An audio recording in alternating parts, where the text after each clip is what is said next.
We're learning a Fulton County grand jury investigating election interference in Georgia has heard testimony from two more prominent witnesses. Those appearances in recent months have not been reported until now. Former President Donald Trump's top lawyer in the White House, Pat Cipollone, appeared before a Fulton County grand jury. Cipollone was also a key witness for the January 6th House Select Committee. Then we have former Georgia U.S. Senator Kelly Loeffler also testify in the Fulton County election probe.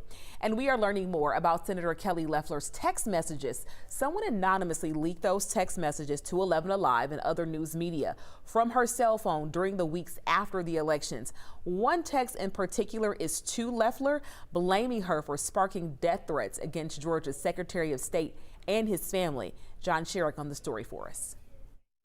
Days after the 2020 elections, Georgia's GOP Senators Kelly Loeffler and David Perdue called on Georgia Secretary of State Brad Raffensperger to resign, blaming Raffensperger for mismanaging the election, blaming him for Trump's defeat in Georgia. Now, weeks of texts from Loeffler's cell phone, leaked anonymously to 11 Alive and other news outlets, portray some of her attempts both to win re-election and support Trump's efforts to stay in office. Loeffler's spokesperson calls the texts unverified content and condemns the leak as an attempt by the left to sway the 2022 elections. 11 Alive has so far verified the texts with 4 of the senders and recipients, but not yet with the others. One text to Loeffler stands out from Tricia Raffensperger, wife of Georgia's Secretary of State, about threats of violence the Raffenspergers were receiving after Loeffler and Perdue blamed Brad Raffensperger for Trump's loss in Georgia. A Raffensperger spokesperson is not disputing the contents of the Tricia Raffensperger text to Loeffler, quoting in part, "Never did I think you were the kind of person to unleash such hate and fury on someone in political office of the same party. My family and I am being personally besieged by people threatening our lives because you didn't have the decency or good manners to come and talk to my husband with any questions you may have had. Instead, you have put us in the eye of the storm. I hold you personally responsible for anything that happens to any of my family." Brad Raffensperger himself has spoken about the threats that he and his family received, beginning when Loeffler and Perdue denounced him. This from January 2021. And that night is when the death threats started coming in.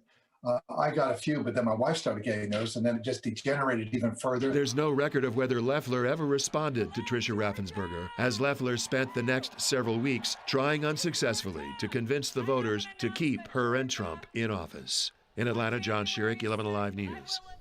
After the January 6th Capitol riot, Loeffler changed course and did not cast the vote to block Biden's victory.